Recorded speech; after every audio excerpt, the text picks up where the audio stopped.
वीतराग प्रभु भगवान महावीर स्वामी के पावन पवित्र श्री चरणों में कोटि सह वंदन नमन। वर्तमान आचार्य सम्राट पूज्य गुरुदेव श्री श्री मुनि जी महाराज साहब के चरणों में अनंत अनंत वंदन नमन। आगम ज्ञाता उपाध्याय पर्वत पूज्य गुरुदेव श्री जितेंद्र मुनि जी महाराज साहब के चरणों में अनंत अनंत वंदन नमन। ऑनलाइन एजुकेशन के प्रणेता संघ सेतु उपाध्याय पर्वत पूज्य गुरुदेव श्री रविंद्र मुनि जी महाराज साहब के चरणों में वंदन नमन। ऑनलाइन एजुकेशन में पधारे हुए सभी गुरु भगवान एवं गुणितुल्य समस्त महासाधु वृंद के चरणों में कोटि सह वंदन नमन। आज ज्ञानदाता आगम करदाता पूज्य गुरुदेव श्री जी के प्रत्यक्ष वंदना का लाभ ले रहे हैं उप प्रवर्तनी महासाध्वी श्री राधा जी महाराज साहब आदि थाना।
साता जी साता गुरुदेव आपको। हाँ जी, सबको साता है।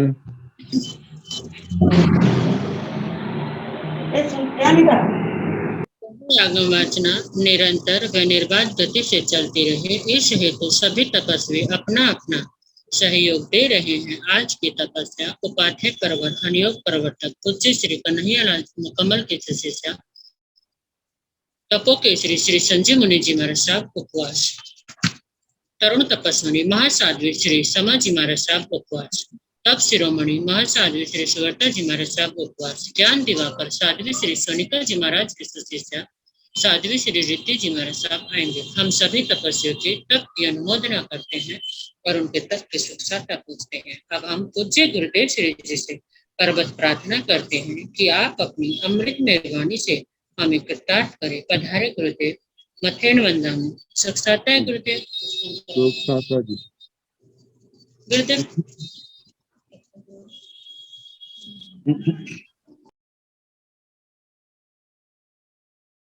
नमो अरिहंताण, नमो सिद्धाण, नमो आयर्याण, नमो ऊर्ध्यायाण, नमो लोय सव साहुण, एसो पंच नमोकारो सर्व पावकनाशन, मंगलानंत संदेशे परमं हरि मंगलम।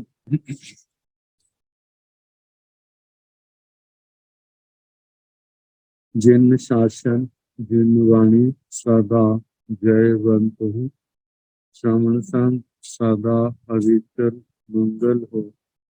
मुक्ति को प्राप्त श्रमण भगवान महावीर स्वामी, उनकी परम पावन कल्याणी भागवती वाणी वाच प्रमुख श्री इंद्र भूति गौतम आदि गणधर भगवान युग प्रधानाचार्य परम पूज्य श्री सुधर्मा स्वामी जी महाराज, उनकी परम पावन पाठ परंपरा वर्तमान आचार्य ध्यान योगी परम पूज्य श्री श्री मुनि जी महाराज एवं गुरुजन सबके पावन चरण कमलों में मेरा अनंत अनंत बार वंदना नमस्कार।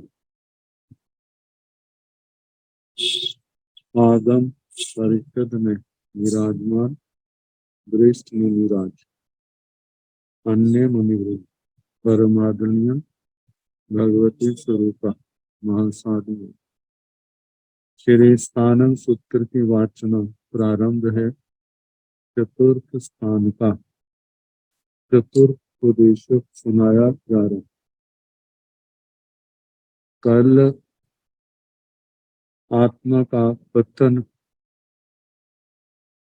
कैसे होता है तो अपध्वंस के माध्यम से सूत्र आया था।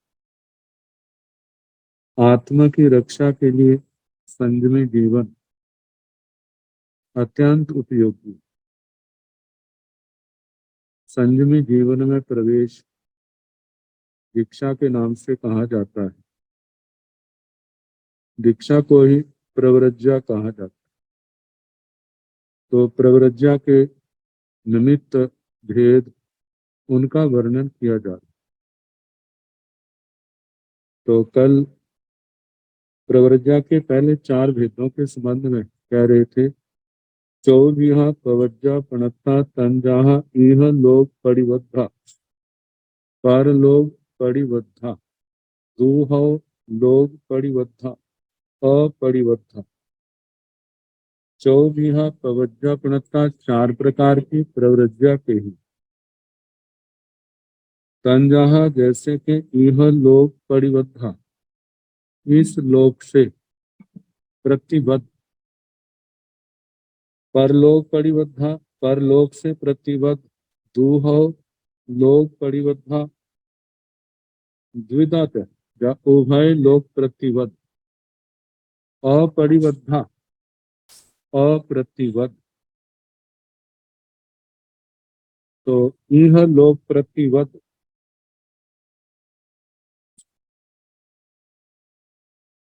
दीक्षा लेने वाले के भाव कुछ भी हो सकते हैं। शास्त्रकारों ने उनका वर्णन किया। दीक्षा लेने वालों में किस किस के कैसे भाव हैं। तो पहला कारण बताया है इस इह लोक परिबद्धा। इस कुछ लोग इसलिए प्रव्रज्या ग्रहण करते हैं तो उनका जीवन निर्वाह इस जीवन का निर्वाह गुजारा अच्छे प्रकार से हो जाएगी। कोई आजीविका की चिंता नहीं, पहला कारण। दूसरा, कुछ लोग स्वर्गों के सुखों के आकर्षण में बंद करके प्रव्रज्या ग्रहण करते हैं। जहां तो कुछ नहीं है, संयम पालेंगे, देवलोक में कितनी रिद्धि मिलेगी, कितना वैभवपूर्ण जीवन होगा। इस कारण से प्रेरित होकर के संयम मार्ग पर बढ़ते। कुछ लोग ऐसे भी होते हैं वे इस जीवन में खान पान रहन सहन आदि का सुख प्राप्त करें और मरने के बाद उनको स्वर्ग के सुखों की प्राप्ति। मतलब दोनों ही लोगों को सामने, ये लोक भी सुधर जाएगा पर लोक भी सुधर जाएगा। इन बातों को लेकर के संयम मार्ग पर बढ़ते।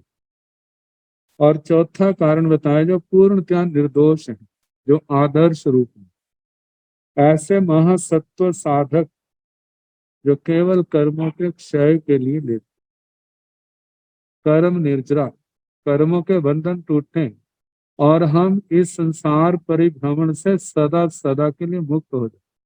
कितने लोग इस भावना को लेकर के इस संयम मार्ग में बढ़ते।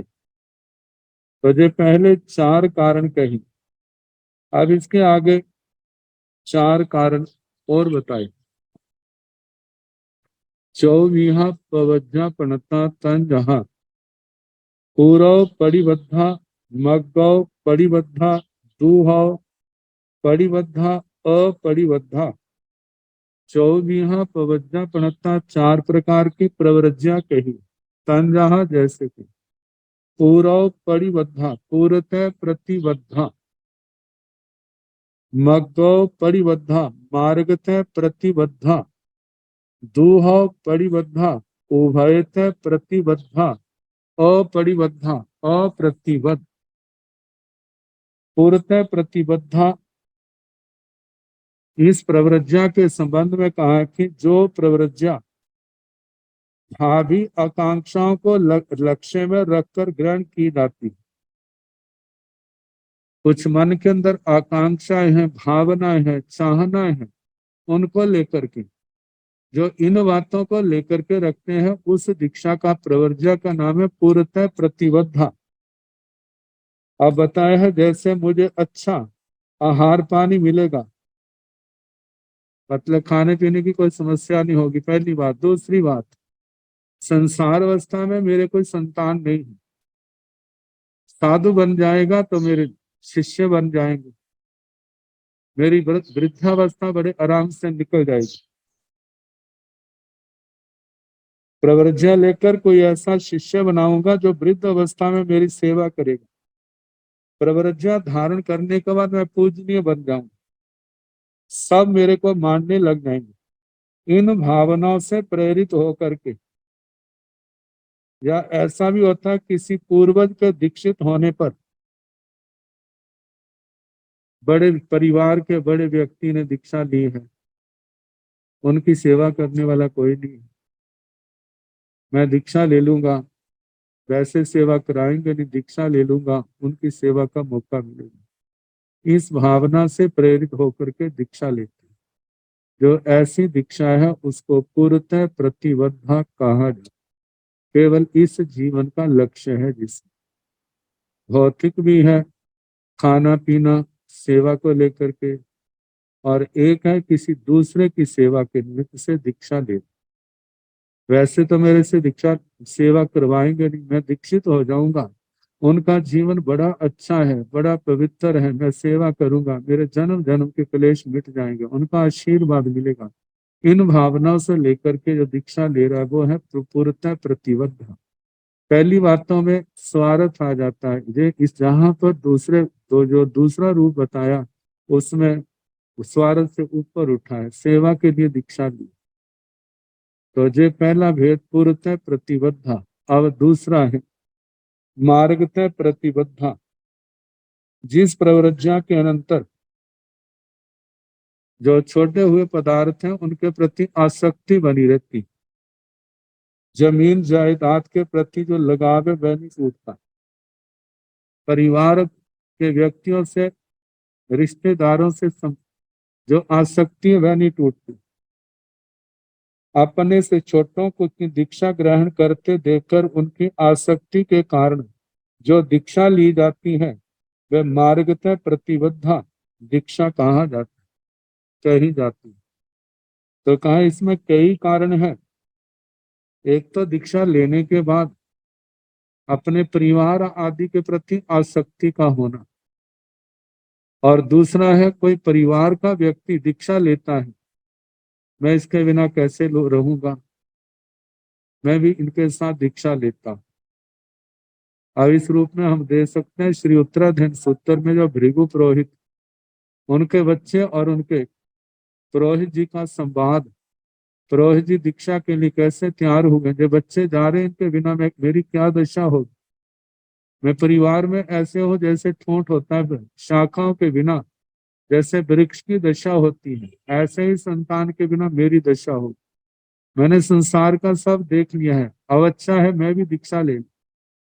तो इन कारणों से जो दीक्षा के लिए प्रेरित होते हैं, प्रव्रजित होते हैं, वह है मार्गतः प्रतिबद्धा। और तीसरा कारण कहना उभयतः प्रतिबद्धा।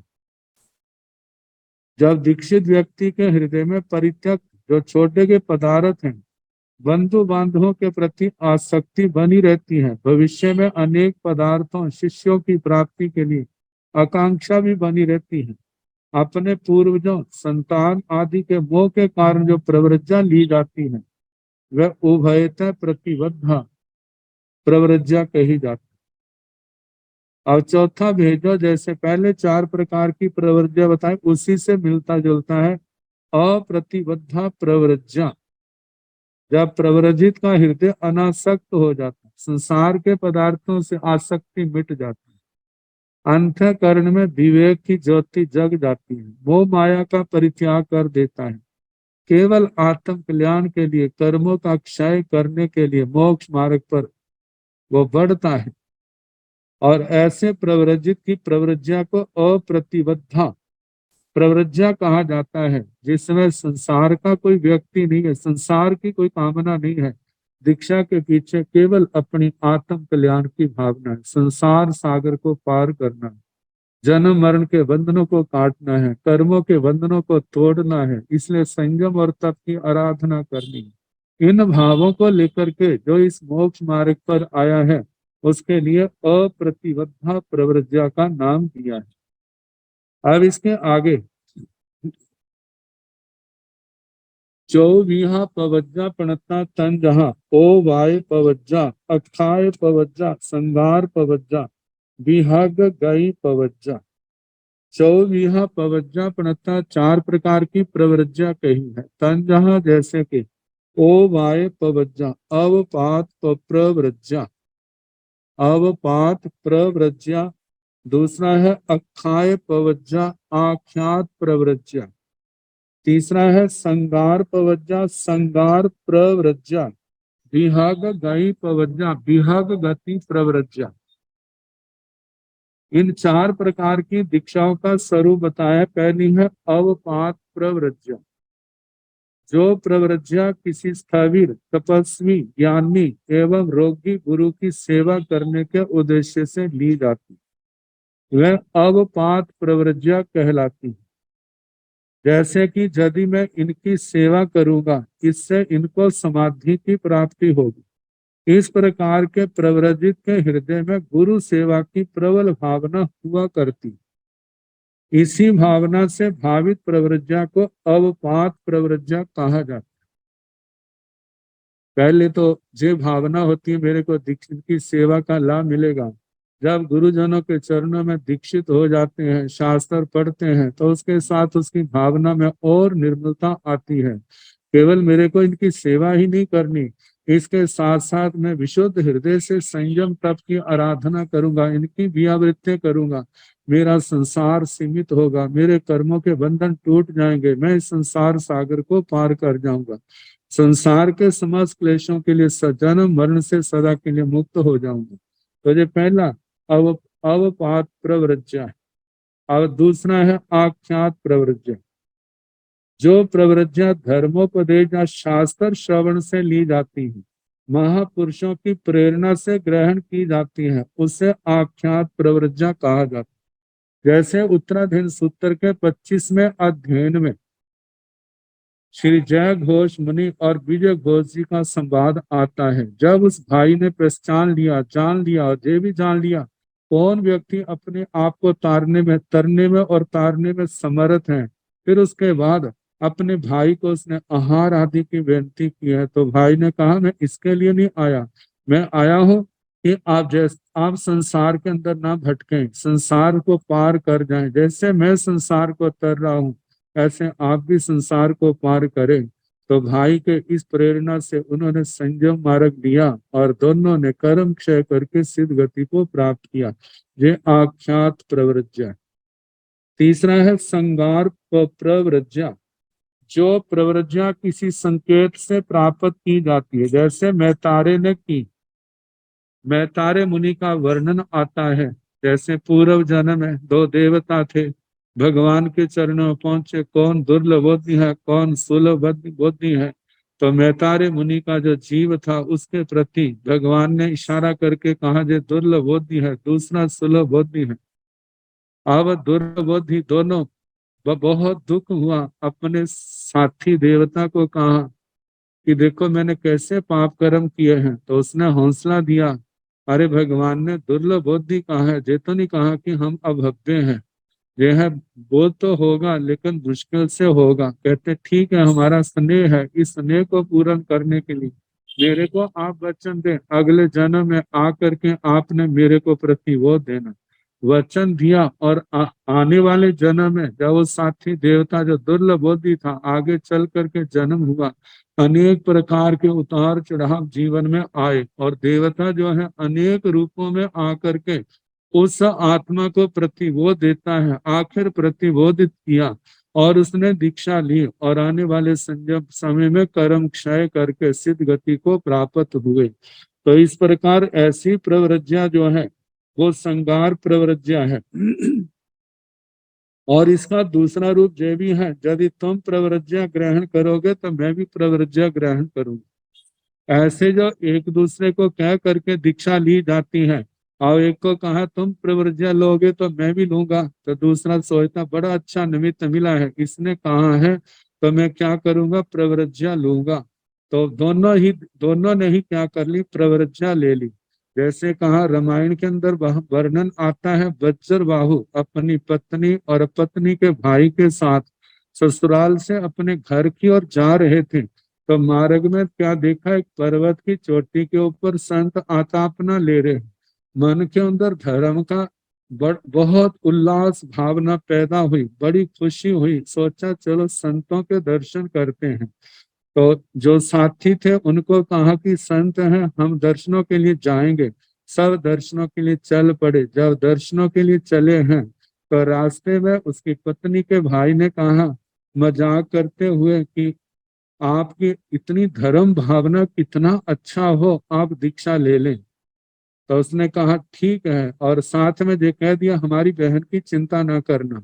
और इन बातों को लेकर के कहते बिल्कुल ठीक कहा आपने। जब संतों के चरणों में पहुंचे, वंदना की, नमस्कार किया और नमस्कार करने के बाद कहा कि भगवान मुझे दीक्षा दो। तो जब उसने कहा दीक्षा दो, सारे देखने लगे, कहते हमने तो मजाक में कहा था। कहते ठीक है आपने मजाक में कहा था, लेकिन मैंने उस बात को मजाक में नहीं लिया। तो ऐसे एक दूसरे को देख करके जितने भी लोग थे सब ने उन संतों के चरणों में जैन भागवती दीक्षा अंगीकार कर ली। जब माता पिता ने सुना, सोचने लगे अरे दीक्षा लेने का तो समय हमारा है, वो बच्चे हमारे से पहले आगे निकल गए। माता पिता ने भी अपने दूसरे बेटे को राज तिलक किया और उनके उन्हीं संतों के चरणों में दीक्षा ग्रहण कर ली, प्रव्रजित हो गए। तो कहा जाता है जो इस प्रकार की जो प्रवृत्तियां हैं वह संगार प्रवृत्तियां, मतलब आप प्रवृत्तियां लोगे तो मैं भी प्रवृत्तियां ले लूंगा। तो ऐसी प्रवृत्तियां को संगार प्रवृत्तियां कहा जाता है। एक तो जो है पूर्व जन्म के साथी के द्वारा प्रेरित करने पर आप दीक्षा लो, मनुष्य जन्म मिला है, ये जन्म बर्बाद ना करो, भोगों से कभी किसी आत्मा की तृप्ति नहीं हुए, संयम तप आत्मा का अनंत हितकारी है। ऐसा ऐसी प्रेरणा दे करके उस आत्मा को प्रतिबोधित करके संयम मार्ग पर प्रेरित करते हैं। और इसमें दूसरा रूप है कि यदि आप प्रवृत्तियां लोगे तो मैं भी प्रवृत्तियां ले लूंगा। तो ऐसे दूसरे से प्रेरित होने पर एक दीक्षा लेता है और उसके साथ फिर दूसरा भी दीक्षा ले लेता है, इस मोक्ष मार्ग पर चल पड़ता है। और चौथा है विहग गति प्रवृत्तियां। जिस प्रकार पक्षी आकाश में एकाकी उड़ान लगाता है, ठीक उसी प्रकार जो परिवार आदि से वियुक्त होकर अकेले ही देशांतर में जाकर के दीक्षित होता है, ऐसी आत्मा को ऐसी प्रवृत्तियां को विहग गति प्रवृत्तियां कहा जाता है। अब इसके आगे चौविहा पवज्जा पणता तन जहा तुया वैता पूया वैता मोया वैता परिपूया वैता। चौविहा प्रवज्जा प्रणता, चार प्रकार की प्रवृत्तियां कही। तंजहा जैसे के तुया वैता, तुया वैता किसी को पीड़ित करके दीक्षा देना। दूसरा कारण कहा पूया वैता, अन्य स्थान पर ले जा करके दीक्षा देना। तीसरा है मोया वैता, किसी को किसी परिस्थिति से छुड़ा करके उसको प्रव्रजित करना। और चौथा है परिपूया वहिता। किसी अभावग्रस्त व्यक्ति को मतलब भोजन आदि के द्वारा तृप्त करके उसकी आवश्यकताएं पूर्ण करा करके उसको दीक्षा के लिए तैयार करना और दीक्षा देना। तो ये 4 प्रकार के हैं।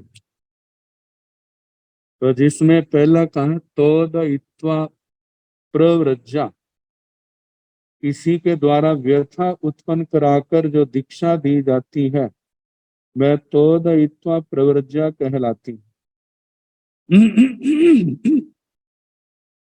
इसका दूसरा रूप भी दिया है पूया वहिता, जिसका अर्थ है ओज बल या विद्या बल का चमत्कार दिखाकर दीक्षित करना।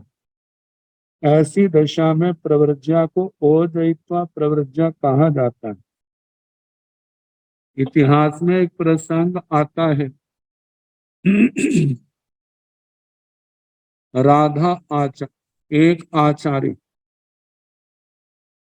एक देश में स्थविरवास के रूप में, और वहां के एक राजा का बेटा और एक मंत्री का बेटा बड़े उदंड प्रकृति। जब कहीं राजमहलों में कोई संत भूले भटके आ जाता है तो उनको काफी परेशान करते। तो इन बातों को देख करके संतों ने उस ओर जाना ही छोड़ दिया। क्षेत्र का और हिस्सा बहुत था, वहां विचरते। एक बार उस क्षेत्र के संत विचरते विचरते किसी दूसरे देश में गए। वहां पर उनको ऐसे संत से मिलना हुआ जो संत उसी राज परिवार के थे। आपस में बैठे बात करते, आप कहाँ गए, कहाँ कहाँ, तो उन्होंने सारा बताया कि हमारे गुरुजी उस देश में उस नगर में थानापति के रूप में है और हम उनकी आज्ञा से विचरते विचरते जहां पर विचरण करते। तो उस संत ने पूछा वहां उस क्षेत्र में संतों का विचरण कैसा है, किसी को कोई तकलीफ तो नहीं होती? कहते और सब तो ठीक है, लेकिन राजा का बेटा और वहां के पुरोहित का बेटा, उसके कारण से कई बार संतों को परेशानी सहनी पड़ती। जब ये बात उस राज ऋषि ने सुनी, मन के अंदर बड़ा ख्याल आया, अरे हमारे कुल में ऐसे महापापी जन्मे हैं, इनको कोई शिक्षा देने वाला घर में नहीं है। चलो मैं जाता हूँ और उनको संभालता हूँ। विहार करते करते उसी देश में उसी स्थान पर आ गए जहां पर संत थानापति के रूप में थे। और जिस समय वहां रुके हैं, गोचरी का समय हुआ तो संतों ने बेनती प्रार्थना की बड़े संतों को, भगवान कोई घर छोड़े हुए तो नहीं किसी कारण से? उन्होंने कहा कि उन परिवारों में नहीं जाना, बाकी सब खुले। तो संत तो आए उस वास्ते थे, वंदना करके चले गए। गोचरी को चलते चलते उस स्थान पर पहुंच गए तो वो दोनों बालक नौजवान अपने एक और बैठे थे। बहनों ने इशारा किया आप अंदर ना आए, नहीं तो वो आपको परेशान करेंगे, हमारी आज्ञा से बाहर हमारा हमारा कोई कहना नहीं माना।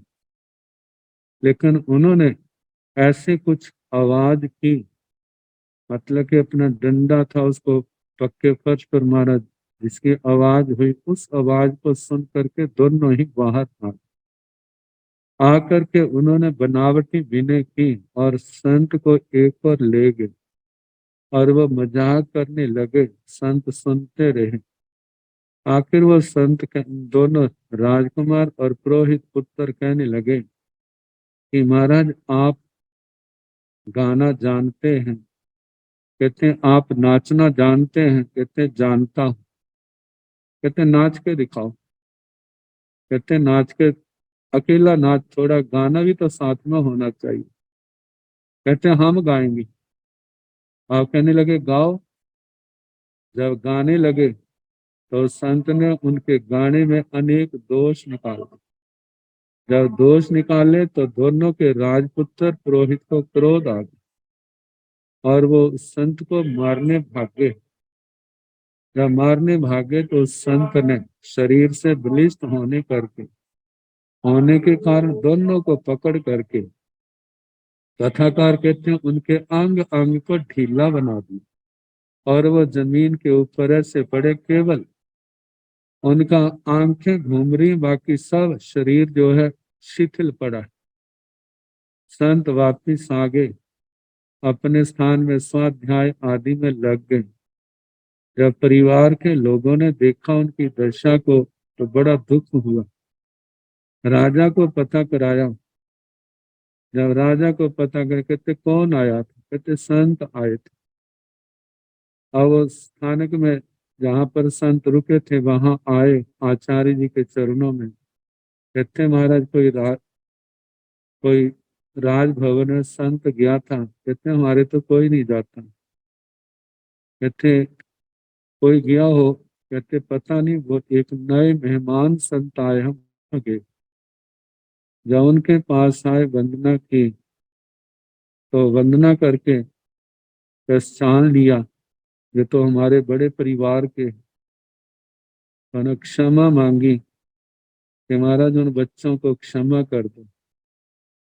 पहले तो डांटा उनको, तुम कैसे राजा हो, अपने बच्चों पर अनुशासन नहीं, कैसे संतों को परेशान करते हैं, तुम्हारा कैसा राज है। अब वो कह रहे गलती होगी, आप क्षमा कर दो। कहते ऐसे नहीं करूंगा, यदि वो दोनों दीक्षा ले तभी मैं दीक्षा दूंगा, तभी मैं उनको छोड़ूंगा। दोनों को लाए, उठा करके पूछा, कहते मंजूर है। दोनों को उसने ठीक किया और दोनों को दीक्षा दी। तो कहा जाता है ऐसे पीड़ित करके जिसको दीक्षा देना, वो क्या है? तोध इत्वा प्रव्रजा। ऐसे और भी कई कारण हो सकते हैं। कई कथा कहानियों में वर्णन आते हैं। कोई दीक्षा के लिए प्रतिबोध प्राप्त नहीं करता तो उसके शरीर में कोई देव शक्तियां रोग पैदा कर देते हैं, लेकिन जब उसकी आत्मा प्रतिबुद्ध होती है, संयम का संकल्प लेते हैं, तो उनके रोग भी शांत हो जाते हैं। तो ऐसे पीड़ित करके इन भावों से दीक्षा लेना, तो ये क्या है? तोद इत्वा प्रव्रज्य। अब इसका दूसरा रूप है पलाव इत्वा प्रव्रज्य। जन्म स्थान से के अतिरिक्त किसी अन्य स्थान पर ले जा करके किसी को प्रव्रज्या दी जाती है, तो वे पलाव इत्वा। ऐसा समय परिवार के लोग दीक्षा के लिए सहमति नहीं देते और के वहां पर दीक्षा दी तो उपद्रव की संभावना है, तो संत जो है किसी दूर क्षेत्र में जाकर के उसको दीक्षा दे देते हैं और वो व्यक्ति संयम पालन करके अपनी आत्मा का कल्याण कर लेते हैं। इसका दूसरा रूप पूया वैता भी है, जिसका संस्कृत शाया बनते हैं पूतयित्वा, मतलब पवित्र करके। किसी का जीवन व पतित होने के कारण संसार में गर्हित है, लोग निंदा करते हैं, तो उसको पहले प्रायश्चित कराते हैं, नाना प्रकार की तपस्याएं कराते हैं। जब देखा अब ठीक हो गए हैं तो उसके बाद उसको दीक्षा देते हैं, प्रव्रज्या देते हैं। जो दूसरा रूप। तीसरा रूप जो प्रव्रज्या का है, मोच इत्वा प्रव्रज्या, मोय इत्ता। प्रव्रज्या किसी कार्य से किसी को छुड़ाकर, मतलब कोई किसी के बंधन में है, वो ऋण का बंधन भी हो सकता है, वो दासता का बंधन भी हो सकता है, तो अपने उपदेश के माध्यम से, जब मानो अपने भक्तों के माध्यम से उसको छुड़ा करके और उसको, कोई ऋणी है ऋणी से मुक्त किया, ऋण से मुक्त किया, बंदी है तो जेल से मुक्त कराया, तो कोई दास है तो दासता से मुक्त करा करके बाद में उसको दीक्षा देना। जैसे कहा जाता है शास्त्रों की टीकाओं में, चूर्णियों में एक प्रसंग आता है। एक संत किसी गांव में गए हैं, वहां पर उनकी बहन रहती थी। तो कहा जाता है बहन को बड़ा ख्याल आया, मेरा भाई जहाँ संत बना है, जहाँ आया है, मैं उसको खाने के लिए क्या दूं।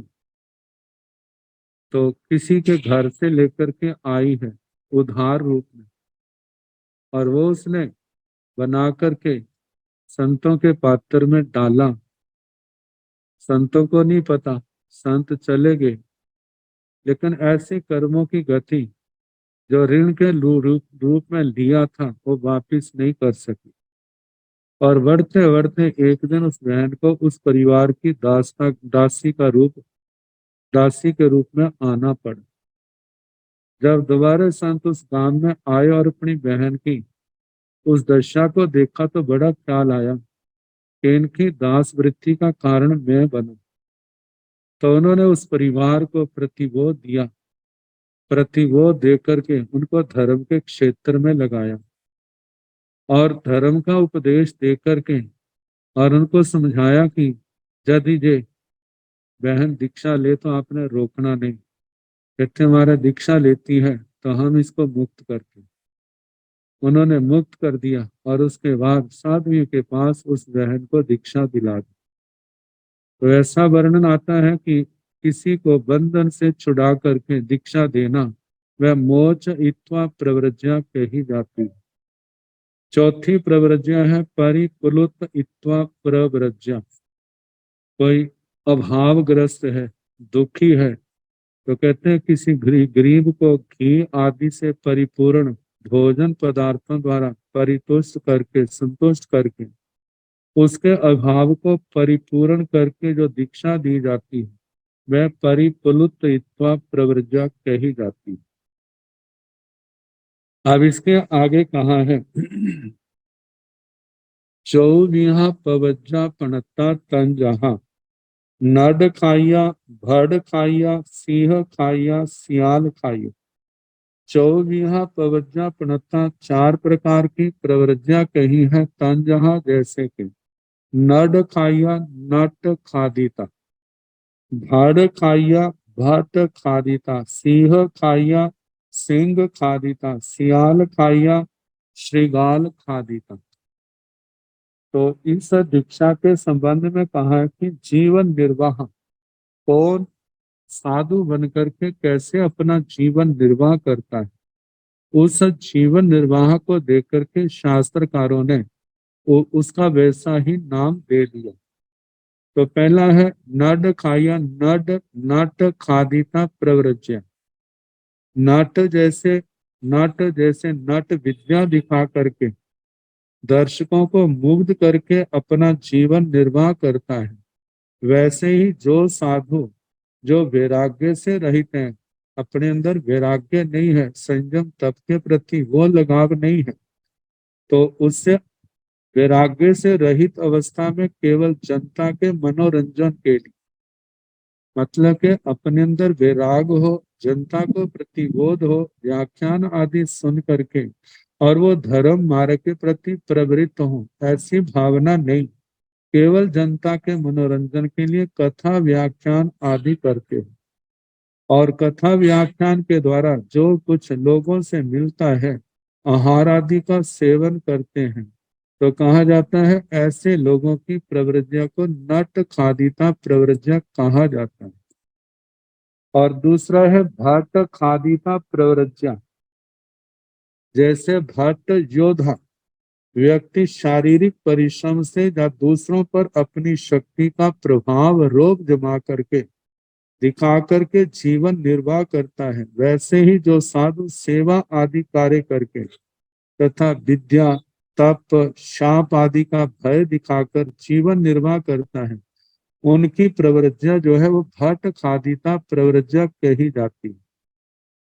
तीसरी है सिंह खादिता प्रवृत्तियां। जिस प्रकार सिंह अपने श्रम से उपार्जित वस्तु का ही आहार करता है, वो किसी का लाया हुआ नहीं करता, अन्य का नहीं, वैसे ही जो साधु अपना लाया हुआ मतलब संयम तप की आराधना कर रही। जब गोचरी का समय आता है तो अपने पात्रों की प्रतिलेखना करके अपने बड़े संतों की आज्ञा अनुमति लेकर के गोचरी को जाते हैं। घर घर में जाकर के भिक्षाचरी के गोचरी के समस्त दोषों को टालते हुए गोचरी लाते हैं और अपने स्थान में आकर के गुरुओं की आज्ञा से सबको निमंत्रण दे करके जो दशमी कालिक सूत्र के 5वें अध्ययन में भिक्षा विधि आई है उसके अनुसार करते हैं तो कहा जाता है ऐसा आदीन वृत्ति से निर्वाह करने वाला जो साधु है उसकी प्रवृत्तिया को सिंह खादिता प्रवृत्तिया कहा जाता है।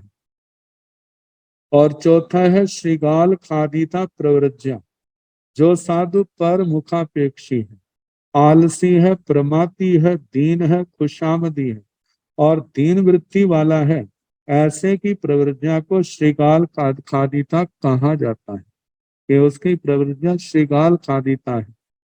तो अब इसके आगे कृषि का वर्णन आता है, कृषि को लेकर के और प्रवृत्तियां का वर्णन। चौविहा किसी पणता तंजाहा बाविया परिभाविया निंदिया परिनिंद। चौविहा किसी पणता, जहां पर 4 प्रकार की कृषि कही है, खेती बाड़ी कही। तंजाहा जैसे बाविया, इसका वैसे शब्द को देखते हो तो कहते हैं वापिता। जे बप धातु से कत प्रत्यय करते हैं तो संप्रसारण होने से उपता बन जाता है। उपता का इसका मतलब है एक बार बीज बीजने पर उसकी देखभाल करते हैं, फसल तैयार हो जाती, ऐसी फसल को उपता कहा जाता है। दूसरा है परिवावी, जिनको एक बार 2 बार, एक बार बीजारोपण किया है फिर दूसरी बार वहां से उखाड़ करके दूसरे स्थान पर उसको आरोपित किया जाता है।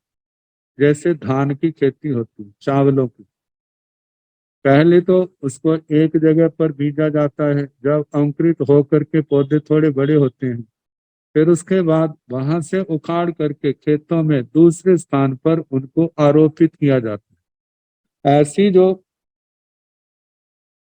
कृषि है उसको परियुक्ता कहा जाता है। परिवापिता, वापिता, परिवापिता। अब तीसरा है निंदिया। निंदिया इसका संस्कृत छाया की है निदाता। निदाता, ये फसल ऐसी है जहां पर फसल लगाते हैं और उसके बाद लगाने के बाद जिसको एक बार, मतलब वहां पर फसल के आसपास में खुदाई करते हैं जिसको गुडाई या गोडी कहा जाता है। तो जहां पर एक बार ऐसी क्रिया करनी पड़ती है जिसमें जमीन को भी नरम करते हैं और उसके साथ वहां पर घास आदि जो है उसको भी निकाल देते हैं, ताकि उसके बाद जो डाली जाने वाली खाद है वो घास को ना लग करके फसल को लगे। तो जहां पर जो गोडी आदि की, गुडाई आदि की क्रिया एक बार करनी पड़ती है तो वह तो निंदिता है, निदाता। और जिसको अनेक बार करना पड़ता है उसको परिनिदाता, परिनिदाता कृषि कहा जाता है। तो कहा जैसे जो 4 प्रकार की दीक्षा, 4 प्रकार की कृषि है, एवा में चौविहा पवज्जा पणता तंजाहा भाविया परिभाविया निंदिया परिनिंदिया। एवा में इसी प्रकार चौविहा पवज्जा पणता, जैसे जो 4 प्रकार की कृषि कही है इसी प्रकार 4 प्रकार की प्रवृत्तियां कही। तंजाहा जैसे के बाविया, बाविया बापिता या उक्ता इस रूप से कही गई। कहा जहां पर एक बार, जैसे वहां पर जमीन में एक बार आरोपित करते हैं ऐसे ही चारित्र को एक बार ही आरोपित किया जाता है। वो क्या है? सामायिक चारित्र।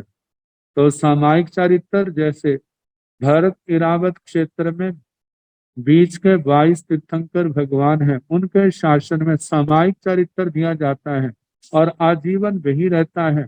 और जो केवल ज्ञान की ओर बढ़ते हैं तो उनके जीवन में दूसरे चारित्र, सूक्ष्म संप्राय, यथाख्यात आदि आते हैं। तो कहा जो चारित्र सारी उम्र वही आयु भर रहता है, तो वह जो दीक्षा है वह क्या है? पहली दीक्षा है बाप पिता। और जहां पर जैसे फसल एक स्थान पर उसको पैदा किया है, आरोपित किया, बीजारोपण किया है, फिर जब अंकुरित हुए हैं तो उनको दूसरे स्थान पर आरोपित किया जाता है। तो ऐसी फसल वो परिवापिता कही, लेकिन दीक्षा पहले तो सामायिक संयम दिया। जैसे प्रथम तीर्थंकर भगवान और 24वें तीर्थंकर भगवान के समय पहले सामायिक चारित्र दिया, 8वें दिन 4 महीने के बाद 6 महीने पर जो दूसरी बार छेदोपस्थापनी चारित्र दिया जाता है वह जो है वह परिवापिता, मतलब दूसरी बार आरोपण किया। ये दूसरे दूसरे दूसरे प्रकार की प्रवृत्तियां। पहला जो कहा बीच के 22 तीर्थंकर और महाविद्य क्षेत्रों के अंदर, वह सामायिक चरित्र जो है आजीवन रहता है। अब तीसरा है निंदिया। निंदिया का मतलब जैसे वहां कहा कि एक बार गोडी गुड़ाई की जाती है, जमीन को नरम बनाया जाता है, वहां से घास आदि निकाल दिया जाता है। ऐसे ही जिस जीवन में एक बार अपनी आलोचना की जाती है, आलोचना के बाद समस्त दोषों का मतलब के निराकरण किया जाता है, आलोचना प्रायश्चित प्रायश्चित आदि के द्वारा शुद्धिकरण किया जाता है, एक बार के द्वारा सारा ठीक कर लेते हैं। तो ऐसी जो प्रवृत्तियां है उसको निंदिया के नाम से कहा है। और जहां पर लगे दोषों को अनेक बार प्रायश्चित देना पड़ा, जिसके अनेक दोषों को लगाया है, पहले बड़े दोषों के शुद्धिकरण के लिए प्रायश्चित दिया, जब उनका हो गया तो फिर उसके बाद छोटे छोटे दोष थे उनके भी शुद्धिकरण के लिए प्रायश्चित दिया। इस प्रकार उस आत्मा के चारित्र को शुद्ध किया और वो आत्मा जो है चारित्र का पूर्ण आराधक बना। ऐसी प्रकार की जो प्रवृत्तियां है उसको परिनिदाता के नाम से कहा जाता है। तो इस प्रकार ये 4 प्रकार की कृषि और 4 प्रकार की प्रवृत्तियां हुई। आगे फिर कहा है 24 पवज्जा प्रणता तन, जहाँ धन पुंजियो समाना, धन विरलियो समाना, धन विकित समाना, धन संकटियो समाना।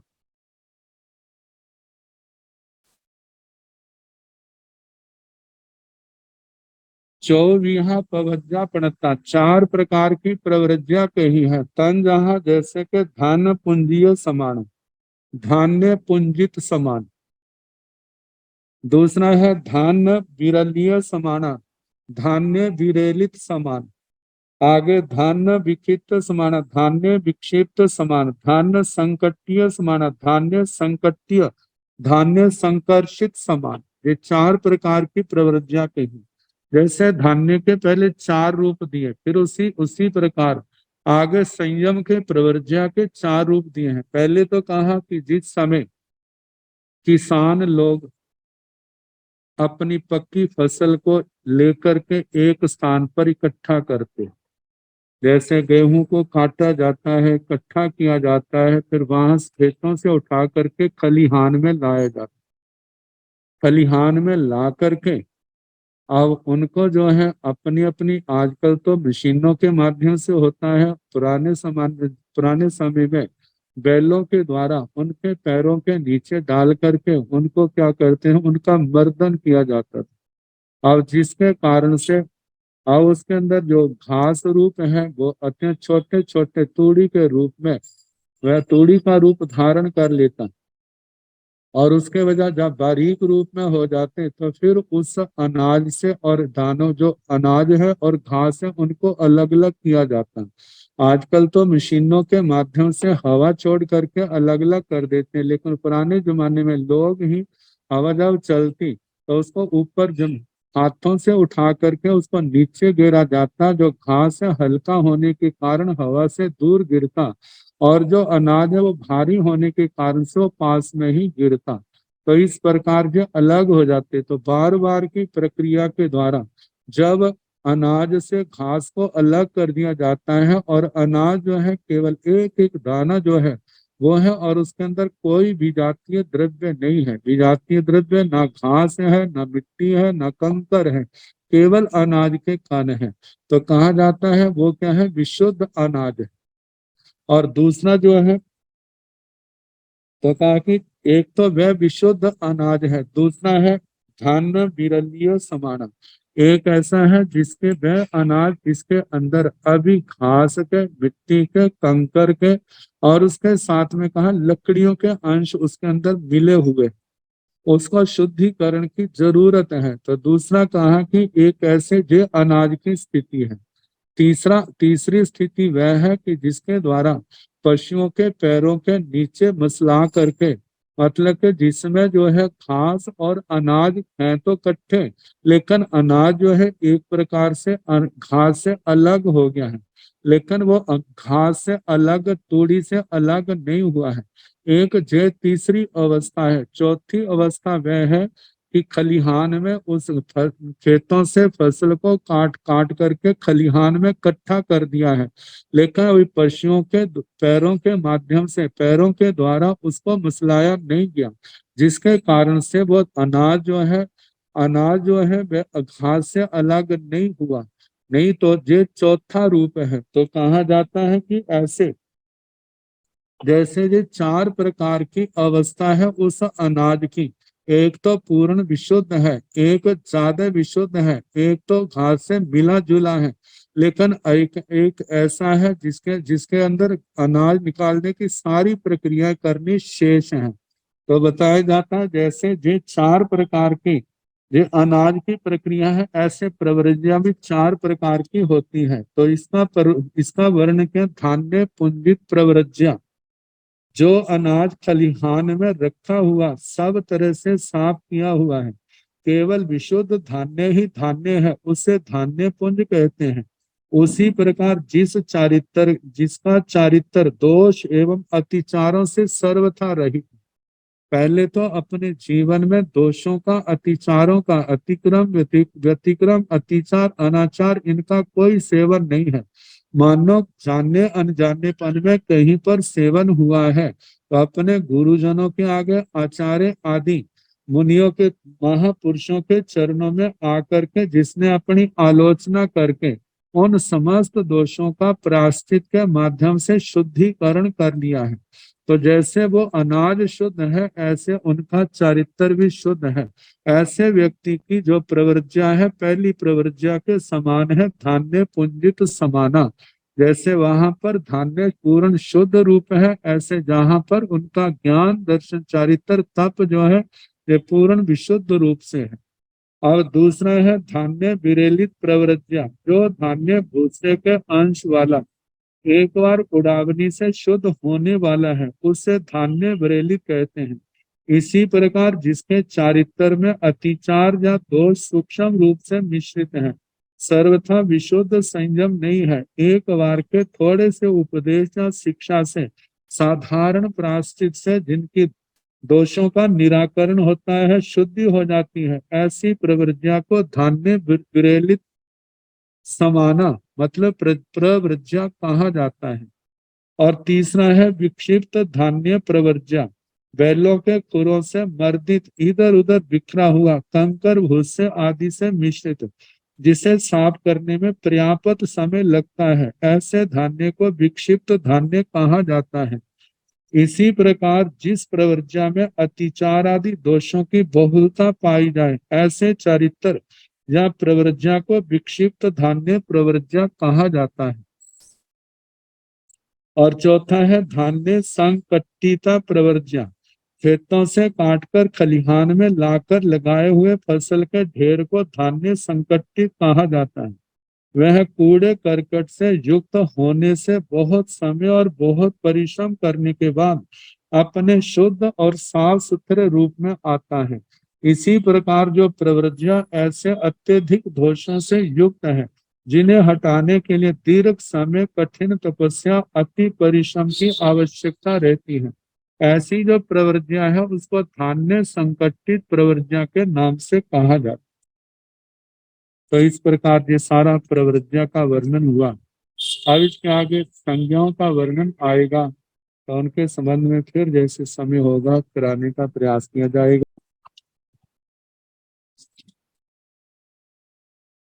नमो अरिहंताण, नमो सिद्धाण, नमो आयर्याण, नमो ओवधायाण, नमो लोए सब साहुण, ऐसो पंच नमोकारो, सव पाव पणसणो, मंगलानंत सम्मेशन, पड़ मंग हवाई मंगलम, श्री चतारि मंगलम, अरिहंता मंगलम, सिद्धा मंगलम, साहु मंगलम, केवली पुनतो धम्मो मंगलम, चत्तारि लोकोत्तमा, अरिहंता लोकोत्तमा, सिद्धा लोकोत्तमा, साहु लोकोत्तमा, केवली पुनतो धम्मो लोकोत्तमो, चत्तारि शरणं प्रवज्जामि, अरिहन्ते शरणं प्रवज्जामि, सिद्धे शरणं प्रवज्जामि,